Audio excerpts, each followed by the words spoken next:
This is Don't Get Me Started. This is a conversation about advertising. And here is your host, freelance creative director and creative circus department head, Dan Balser.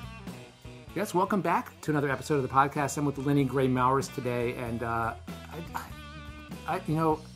listeners, I don't know how to recreate what we just heard. I don't know how to recreate the experience that I just had, being inspired and nodding a lot of internal nodding going on in my head about the future and responsibility of communication arts in a way and design in a way that we have an obligation as creators to think about the impact that we have. And I'm framing the concept of impact design in the fact that design has an impact. Not necessarily that your design needs to make an impact, which I think everything we make should, but what is the impact that is actually the ripple effect of the decisions that we make when we make things. So that's the framework in which I left the presentation that Lennie just finished. And I'm going to read her bio in case you haven't done your homework on the internet. I'm going to read it verbatim. It's in first person. Lennie Mowris, magically disgruntled manifester. Now, I call her a social impact designer. I also call her a God, I hate the word disruptor because it means that the thing you make disrupts. But I think that Lennie has a vibe from which she will disrupt normal, unspoken status quo bullshit that happens in every room that people walk into. And I think she's stifling a laugh because she doesn't want to be heard. I'm going to quote: I am and have been many things: a printmaker, arborist, model, project and business manager, farmer, adventurer, strategist, consultant, and partner. I'm an IBM-trained facilitator. I've served 2 terms as a Design for Good director for AIGA Atlanta, and I'm also a co-author of The Path to Impact, a 5-step methodology for sustainable, socially responsible design. I love exploring human relationships throughout the various aspects of identity to uncover essential human truths and foster empathy for building inclusive community. God, I really want to talk about various aspects of identity. My practice centers on a key philosophy: the unexamined life is not worth living. I want to repeat that. My practice centers on a key philosophy: the unexamined life is not worth living. I believe in the power of design thinking to solve complicated human problems with empathy, and I craft this impression throughout my work in the world while surrounding myself with those who also believe we have the collective power to make a difference. Lennie says, my intentions are to solve problems, prevent unintended consequences, explore human potential, examine identity, and create life-affirming design.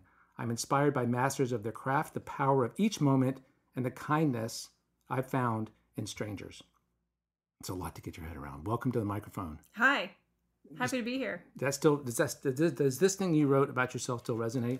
Yeah, I actually rewrote it recently. So in order to reflect some changes that I've been going through, because, creativity is a process and we are always creating ourselves in the context of creating the world as designers. And I had to go back and kind of revisit myself recently with some career changes and new levels of growth and ask myself, is this still me? That's really interesting. Yeah. Do you do that often? Yeah, I examine my life all the time. It's I have been called insufferably self-aware. Wow. Yeah, it's an interesting phrase to wrap your head around, but I appreciate it because I think it is valid and true. Well, it puts people at task to do the same, I think. Yeah, and that's what makes people really uncomfortable. I exist to make people uncomfortable just a little bit because I have gone into my own spaces of discomfort. Mm-hmm.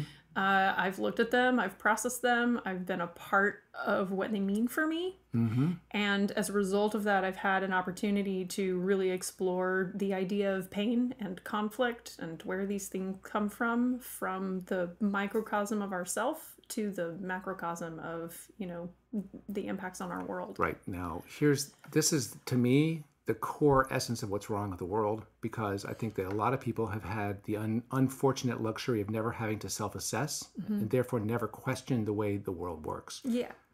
I think that that's actually just the marker of the idea of privilege, right? Like the idea of privilege, no matter what grade of privilege you are functioning from, is that you have been allowed to just walk around the world and not ask where you fit in it or what your place in it is.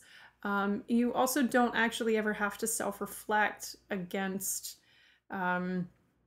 your relationship to other people, which is super important. Like we have a whole bunch of narcissistic sociopaths walking around like completely unaware because the world to them is like, this is it. It's about me and what I get and what I want. And it's like, well, actually, no, there's 7.5 billion people all function that way, we're doomed. Right.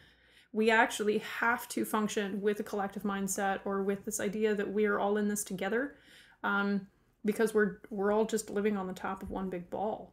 Everything we make stays here. I became aware really early on in my life, 17 or 18 years old, there is no such thing as a way. Like a way as a concept is a really bad concept. And we all get really attached to it. Like this idea that someone goes away. They don't, they just go like over there. It may be very far over there, but they're not gone. They're just in San Francisco, you know? And we do that with trash. Like, oh, it's okay, just throw it away. Right. It's like food, just throw it away. Just throw it away. It'll just go to this magical place called away. And I began to ask myself, like, what that actually means. Because if everyone is functioning with this concept that there is an away, then what we actually find is away is the ocean of plastic that we have in the sea right now. You know, like away is all of the environmental devastation that we have. It's all the landfills. It's all these problems that we are now currently facing. And those problems get really deeply entrenched and they're massive. Right. All overlapping. Okay. I've avoided the word unpack for so long. I can't stand it. I'm about to say this. I really want to unpack some of these things you just said. Okay. You covered a lot just now. So first of all, the self-reflection part. Listeners are listening to that thinking, is this a philosophy and a psychology podcast or just about advertising and design? And it's super critical to me. You said this in your presentation about the process that we go through by understanding who we are and what we stand for and what we feel in our relationship with others is the same exercise that smart designers and advertising people go through when they're identifying what the brand they're working on representing. And you create, they say this in design, you create identity suites, who is this brand? And I think it's a really important thing to understand. Even just the concept of self-reflection, the concept of reflection can apply to, obviously, if people are learning this in school about how to apply that to creating work for brands, it's equally, if not more important, to understand that about oneself. Absolutely. Well, and there's also the component of this is like we look at identity when we're looking at a product or service as a marketing or advertising agency, right, in design. And we forget the whole point. Sometimes we forget the whole point of making that thing is to actually help other people reflect their identity, right? Like this is where culture creation happens. We make a thing and other people join in with that thing that we made and it becomes a part of their identity, right? So we brand a sports team. That sports team develops its own identity around it. It's not just the identity of the product or service that we're making. It's also going to influence the identity of the person that is consuming it. Like we are creators of identity, not for products and services, but for humanity itself. I had this really strange, totally obvious thought. So my son and I were at the Atlanta United game last weekend, and we're looking through binoculars at the different shoes these guys are wearing. So we started noticing one of the players came out with soccer shoes that look like sneakers. And I'm looking at them thinking, wow, some designer has decided what's cool now. And this is basically obvious, but the intention, I think sometimes that what you make, I gotta believe that young creators don't realize that the power that they have to basically create consciousness, awareness, and culture is really, really powerful. I think that there's one of the things that the industry in general is missing is that is a lot of the power that we wield. We're wielding impact every single day over how people see themselves in the context of the world. And for a long time, that has been done through a very narrow lens. And now we're getting more diversity in the field and we're having much more complicated conversations about what it means to be human and whether or not we're actually creating for everybody and really looking at the statistics behind how many women we have creating, leading roles in film, or how many people of color in leading roles in film, or whether or not the stories that are being told are really accurate. Like there's a lot of vetting going on in the creative industry because we have a lot more people going, yeah, y'all been making this forever, but it's not true. Like it doesn't actually land where you wanted it to. And now we have a whole, like we've all been accepting it because we haven't felt power over it. But now you have a lot of people who feel power. And the conversation's becoming a lot louder, a lot bolder, and more people are having to even be forced to self-reflect over where they stand on a lot of these things and how they want to move forward with our creativity. Absolutely. And it's also really important what you were saying about the away. And I was just reading an article the other day about the material. Most material is not actually recycled. The systems are overwhelmed with dirty, contaminated material, and these are problems that, unfortunately, the world is too big for us to see every day. Yep. It's a problem. Yeah, and we're really good at making things not visible in spaces we don't want them to be visible in. Unfortunately, that is also a very privileged view. You know, there's also environmental racism. Which is a problem that a lot of people don't discuss, where we actually put communities intended for people of color right near landfills, right? Like, and all the waste that they deal with that and all the health issues that come in association with that. And, you know, there's a lot of these conflated issues of race and waste and all this stuff. And what we've done really well as a Western culture is to just like sweep it under the rug and pretend it doesn't exist and everything's going to be fine. The problem is that we're still living on a living, breathing planet with other living creatures, and it's not fine. We've actually created a massive problem simply because we didn't want to clean up our room. That's right. and they feel that this is not an empowered community enough to fight them on it. So your career began in urban forestry. So how did that inform your journey from that point? And in a lot of ways it informed everything, because it taught me about how humans relate to the planet, how we engage in the earth as a resource, and also as an area of beautification, as our local environment. Atlanta is full of trees. Like, we live in a forested city. We have a denser forest here than in any other city in the country. And used to be more. we're still at the top of it, but we're also facing a lot of deforestation. Like, there's a lot of really bad policies right now in terms of how we manage our canopy. And the person that I worked with really cared. And so all of the wood that we had that was refuse got used. He timber milled a barn. He actually built his own handcrafted timber framed barn out of a lot of the larger the logs that we would collect.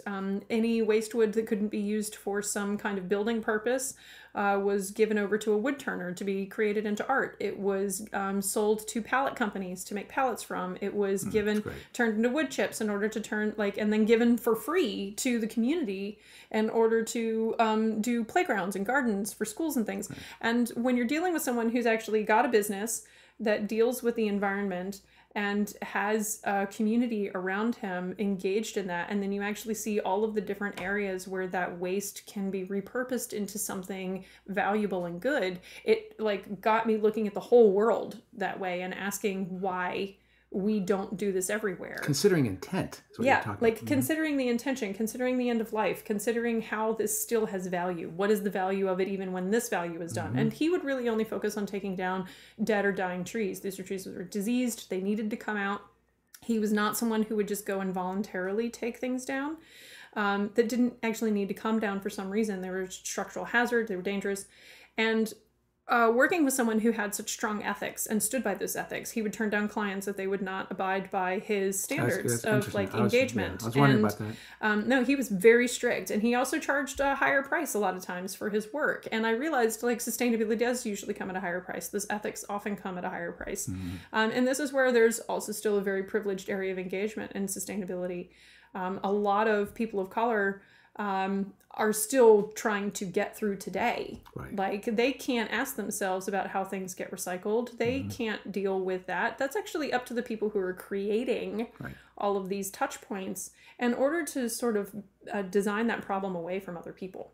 We've been so focused on trying to design comfort into people's lives that we have done that at the expense of a lot of other things.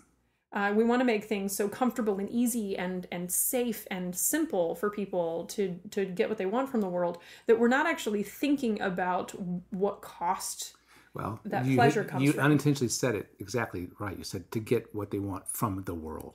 Where I think, and this fresh air touched on the point that humans have evolved to a point where we see ourselves as separate from the world. Yep. We don't see ourselves as part of nature anymore. We see ourselves as above animals, above nature, and until we start to realize that we're made of the same stuff, and we are basically nature. We are. That we have a responsibility. We're the ones that, given the power to actually affect it, and are neglecting / abusing that power by completely neglecting our part of it. It's like coming home and just leaving trash all over the house. Right. Whereas I really only feel like myself once I've gone like camping or I get out into the woods. Like I really love being outdoors, and one of the reasons that's what you are. That's what, like I love everything about outside. I love the planet. I love fresh air.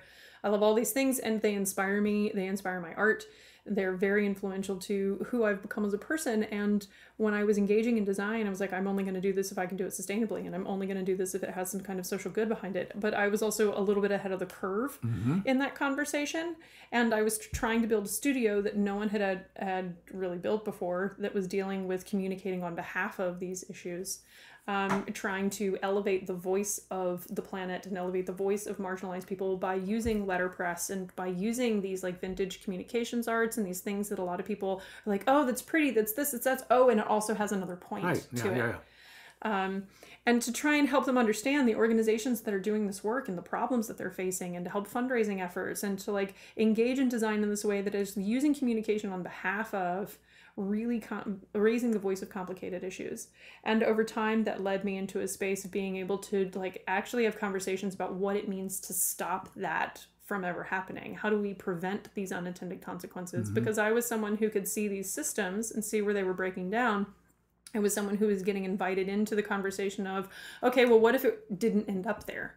Right. Well, what does that mean? And there are a lot of people working in sustainable design. There are a lot of people who have been at the forefront of this work for a very long time, doing a lot of academic work.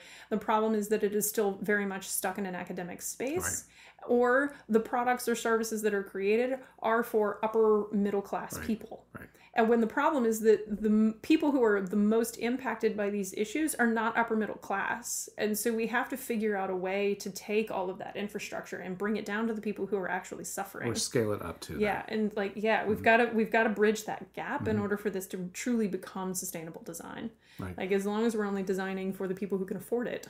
Right. So I have a question. So if I'm a young student or professional listening to this conversation and I'm nodding and I'm totally buying into everything that you're talking about, what do I do? You might not be able to answer this question. Like, what do I do when I'm evaluating a job or a project? And like, where should I start if this matters to me? If right now I just, like you're saying, just want to get food on the table, I just need a job in design or in advertising. Is it join local AIGA? Not always, really. I mean, within the AIGA network, it's really based off of the people leading that conversation in the chapter. And are there questions I can ask on an interview? Is there something I can... You can ask it how a company feels about environmental sustainability, what measures they take towards executing that in their process or their outputs. You can look at the diversity of the team that is working there. If you're going to be surrounded by a sea of white guys, maybe ask yourself if that's really what you want. Look at the internal cultures of these spaces. Those are things that you can easily vet. You can look around the office. Ask yourself if you feel safe, even that's a good question. to raise a point, to ask to push for that. Like, do you feel like this is an environment that would allow you to challenge their own status quo and maybe offer up suggestions? If you feel like you're going to be silenced for everything that you bring to the table, then maybe it's not the room you want to work in, right? That's really smart. Yeah. And so I would definitely check in with your own safety. Like, if you're not safe to speak up, then instinct. Why do you want to actually join that team? Because then you're literally just taking a paycheck. Right. You're not contributing. You're not a part of the whole. Let me just say that's never going to fulfill you. No. Money is never enough. I don't care how much money it is, like especially in creative work, because eventually you start realizing you can pay all your bills, but your soul has just been sucked dry. Totally right. Yeah. So you asked the question, what is design? How do you define design? And I love how you put that. I'm going to see if you remember what you said. If not, I'll help you with it. Yeah, I do remember what I said because I actually really like my own definition of design. So I spent a lot of time asking, because a lot of times people think design is the logo, or design is the package, or design is the thing. There's a concept that gets toyed around in philosophical and spiritual communities that the word is not the thing, right? Like the word is the guide to get us to that thing. And you can say that the word is not the thing because we have so many words for the same things. So obviously, like, our connection between the word being the object doesn't work very well. Words like Tadasana? Tadasana, yeah. That would be like standing. Right? That's standing with poise. So we have all kinds of words to describe the same object. You look at different languages. You have Spanish, Italian, Japanese. Like, you're all still talking about a bottle of water, but you're not going to use the same word. I really like words that are nouns and verbs. They make me very happy because they are things that do. And so even down into my own naming schemes for all of my devices. Say that again. Things that do. All of my hard drives, my computers, my tech, my iPad, iPhone, all of it. They all have been given names that are things that do. Oh, that's all cool. of them. All of them have been named with my hard drive is balance. Nice. I have another one called space. I have 2 hard drives. I have balance and space. So I look for words that are things you do.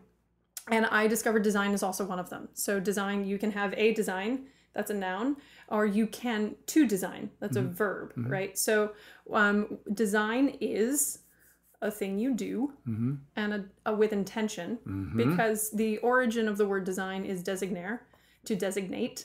That is like to assign, to give meaning to. So we are doing these things with intention, right? Design is a thing you do with intention. Designers are people who do with intention. Very cool. I love that. I just think that's so cool. And that can be anything. And that's what I love about it. Like, when you reframe it this way, it's not about a poster and it's not about a logo and it's not about an object. Like, I think that we need to get away from this. The same with, separating from a body being a person, right? Like, the object isn't the point, necessarily the point. This is Buddhist, and I believe all of it. I'm on board with everything you're saying. It just won't make sense, like, especially when we're talking in these spaces of complicated identity politics, right? Like, and design is very much dealing with a lot of that conversation, and it makes sense to get into the more theoretical space. Like, a person isn't just their body; it's everything. It's their whole humanity. It's their whole story. Design isn't just the object that someone received, it's the whole process. It's the purpose, it's the experience. It's the intention behind everything. And I think that the intention is way more important than the stuff. Oh my God, yes. Like, that's spoken like a strategist. Well, yeah. But I'm at my heart, and I didn't realize when I first got into this field, I very much thought that I had to like make the best logos, and I had to make the best posters, and I had to make the best things. But best started to be redefined. Yeah, best started to get redefined. Best was no longer about my kerning. It was about whether or not I actually did it work. And so my questions about evaluating whether or not I did good design started to change by defining what good means and defining what design means. Right, exactly. I love that. I think a lot of people don't do that. It's so important. I almost want to just leave 15 seconds of silence here for people to digest this. Yeah. And I'm probably going to. Another favorite Lennie quote. This is a favorite one. The kind of designer you become depends on the person you already are.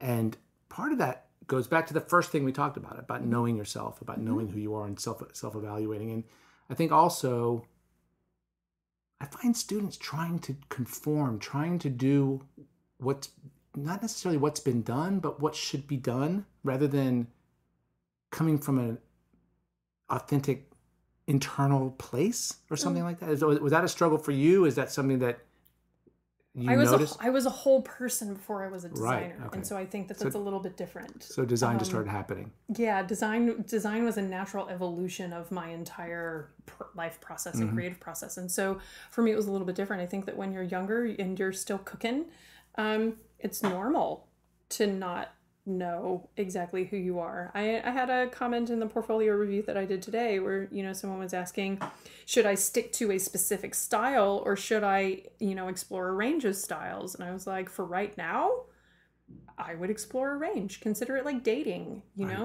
don't leave creative school thinking you're going to come out the gate and this is you for the rest of your life. Right. That's a terrible idea. Right. Like, date around, date different studios, date different styles of art. Like, and then eventually, once you've cemented yourself a little bit, then come out and be like, this is who I am, this is what I do. You don't know yet. But you don't really know yet, and you're not going to know. Right. And I'll often say this, but this is in the context more of a project than a portfolio. Don't decide what to do. Decide what to keep. Yeah. Do all of those things. Do lots of those stuff, and then decide what you like hone in on. Exactly. Or figure out which one is going to work. Like, because the art is only one part of it. Does it actually fit the cultural context of who you're designing for? Do they care? Is it going to resonate? Is it a color palette that they great. Aren't offended by? Different cultures see color different ways. There's so much nuance. That's so great. That's so great. Talk about being a professional dismantler. What does that mean? I put an arrow next to professional dismantler. Yeah. So... Am I allowed to curse? Can I? I have said fuck. I think I said. I think great. Okay. Because professionally, in my tiny little cohort of people, we refer to ourselves as unfuckers. And that would also fixers. Yeah. Professional dismantler. In order to be a professional dismantler, you also have to be an unfucker. You have to be someone who can go into a space that is generally fucked. Got it. And then you have to be able to dismantle it. You have to break it apart in all of the relationships that are associated, right? And this is where being a strategist comes in, because I have to look at your internal team and who your internal team relates to, and then who do they relate to, and all of these. I have to break all of this down, and then I have to figure out exactly where it's broken. And then come up with creative strategies to fix the broken part. Is it the HR department? Is it the implementation department? Is it what area of engagement are we dealing with? Okay, now let's focus on how to fix that thing. It's triage. It's like you're an inspector. Yeah. It's really interesting. Yeah, but you have to have a certain kind of personality in order to be able to pull it off, because you also can't be, you can't be an asshole when you go in and do that kind of work.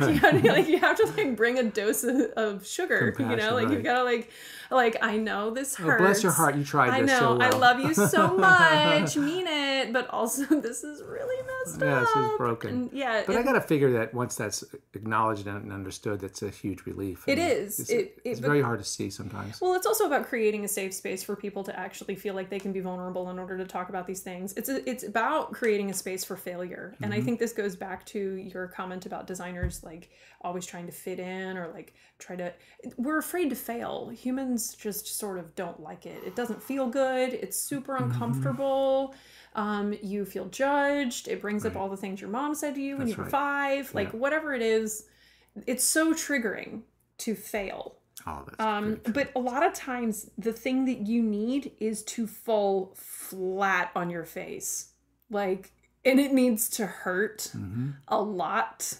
And you need to realize just how much damage you have done to the context of your world or your worldview in order to make that change. Because nobody really pivots until they've hit the bottom. Well, that's interesting. You're talking about kind of huge failure. I've been thinking about process failure, meaning having this expectation that you're supposed to be good rather than just having the expectation that you're supposed to make something. Right. But if you've actually gotten to the place where you've hit the bottom of your own failure, then you no longer have that fear anymore. All those tiny failures are just meh, that happened. That's right. That's well said. That's right. And so that's where it makes having one big monumental failure in your life means that everything after that is just a mistake. It's not a failure. It's just a thing you didn't totally think through very well, or it didn't go the way you planned. And all of those are fine. Yeah. It's perfectly normal and human to do that. Right. That's right. So shifting gears a little. So you started as a designer, as a birthday cake, fully baked. It's called psychological cake, done. Is there any place, any part of your job or your life of making and being at this point where you still feel like you're going to get found out? You're still an imposter. Is there anything are there any areas where you're still taking risks? Oh yeah. Okay. I'm taking risks all the time. There's a lot of flying by the seat of my pants at the moment. We created a thing that we thought that we were just gonna, when we made Path to Impact, the idea was to go to AIGA, position them with a new framework, make the thing, create some assets for the chapters, we'll kind of wipe our hands and be like, all right, we did our job, everybody. See you later. And then we would all go back to our independent studios and go do our lives. And that's just not what happened. No. And what happened is now I went from being this community organizer, rabble-rousing, disruptor, activist designer with a printmaking studio. And and a lot of opinions to now actually being a design partner at an international consultancy, really cool. like that's dealing in corporate culture. Are you and comfortable? Like I'm getting there. But I still have moments where I'm in the front of the room and I'm like, so what do you do? And they're like, oh, we're on a product development team for Microsoft. And I'm like, great. Well, so what do you do? And you're like, oh, I'm the creative director for Shopify. And you're like, okay, great. What do you, and you're dealing with these people who have a lot of power and influence over the world. They have a lot of people engaged in the infrastructures that they are creating. And here I am in the front of the room telling them basically everything they're doing wrong with their lives. And at that point, I'm like, how the hell did I get here? Well, because your heart and soul are in the critical component of process and intention. And I think sometimes people end up in role. I'm sure they're wonderful.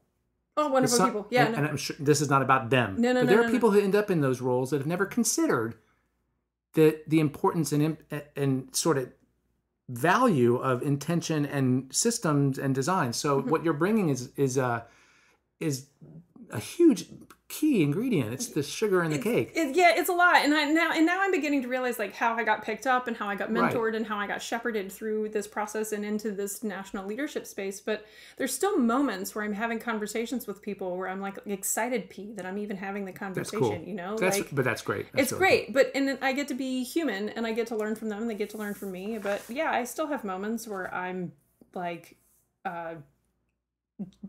still dazzled a little bit. Yeah, that's pretty cool though. That's really great. I'm going to read your list of keys. Okay. I'm going to read through them. If there's anyone that jumps out that you want to go back to, know thyself, know your peers, know whom you serve. That should be whom. No, thanks. Yeah. Know why you serve them. Know why you serve them. It's good. Know how they serve you. It's great. Know how every relationship fosters community and sell that story. Tell your story. Tell your story with authenticity. Yes. You don't have a problem with that one. No. Are there any insufferably self-aware? Are there any of these that you're talking to yourself? Know thyself, know your peers, know whom you serve, know why you serve them, know how they serve you, know how that relationship is. Are there any of these talking to yourself? All of them are talking to myself all the time, every day. Knowing me is usually the thing I've figured out for the most part, and everybody else just kind of orbits around that, which I'm grateful for. I know my peers really well. Those are two I've checked off. I'm still finding whom I serve. That's a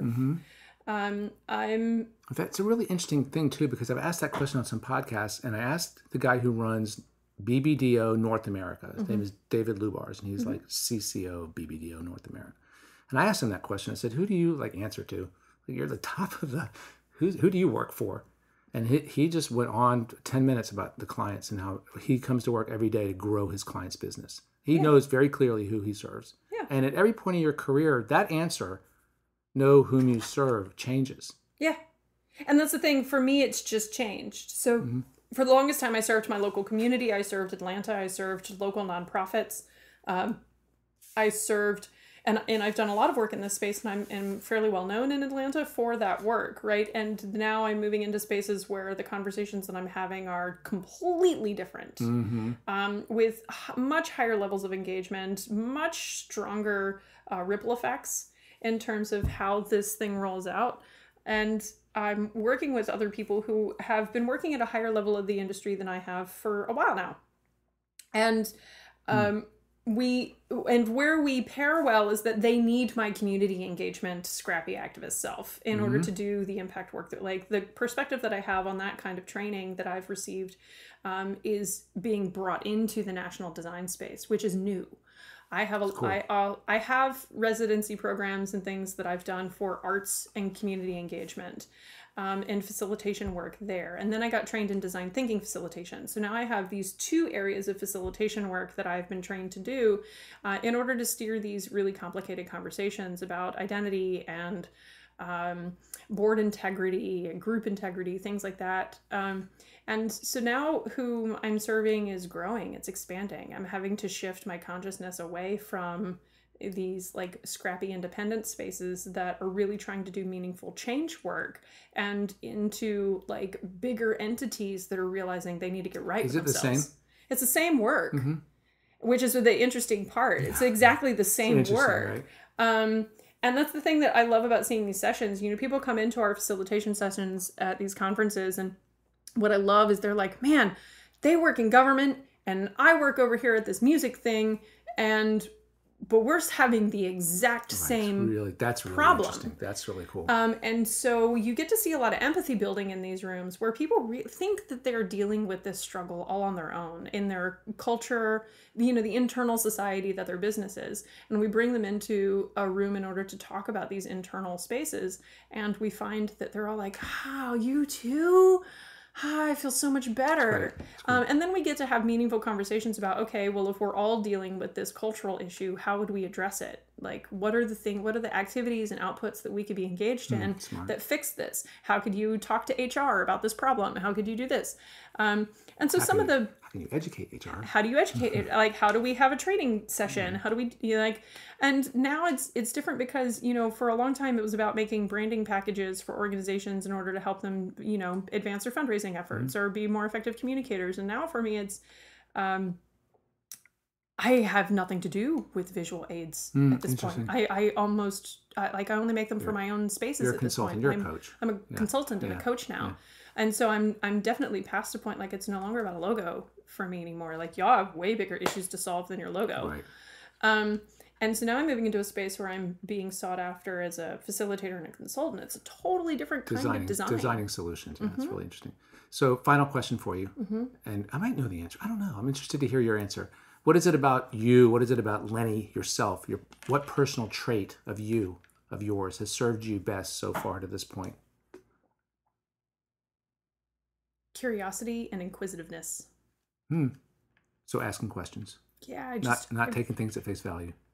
How do you define curiosity? I shouldn't define it. A desire to understand. That's great. Like, I don't assume. I became aware that I cannot make an assumption that I know anything. That's great. Like, and if you can start there, if you start with, I got nothing, you have a lot of room for growth. Then that means that your mind is open to letting someone else's experience influence you. Right. That's Dan Wyden's dumbest guy in the room mantra. It's a good one. Yeah. Like and it's funny because then when it's time for me to shine, right, and I need to show up and I need to be me and speak my piece, I'm actually not just speaking from my point of view anymore. I'm speaking from a collective of information that I've been gathering over a long period of time. Have you always been a good listener? Yeah, I love listening to people. That's a strategist again. It's great. Yeah, no, listening to other people is super fun. Like, I enjoy, especially when I'm in a room and I'm listening to the stories of people really unpacking their issues. That's great. Like, I love passively listening. And it's one of the things I love about being a facilitator is just feeling the room and hearing the stories. And then how can we actually collectively start addressing these things in a way that we could help maybe share that among... make the world better. Just make the world better. And if you can go to the top of that tier... and just ask, okay, this is a problem. What do we do about it? Yeah. I feel like optimism, I think, would be another trait. I'm hopelessly optimistic. I really believe that there is an answer. That's great. I really believe that if we got it together and came together, we could fix it. We could work this out. The problem is we just have so much unnecessary infighting about things that don't matter. And a lot of noise. A lot of noise. Yeah. I want to be, and I'm consistently someone who, I just want to cut through the bullshit and really get down to the problem and really focus on our efforts on what actually matters and what will actually solve this issue for the broadest range of people involved. That's awesome.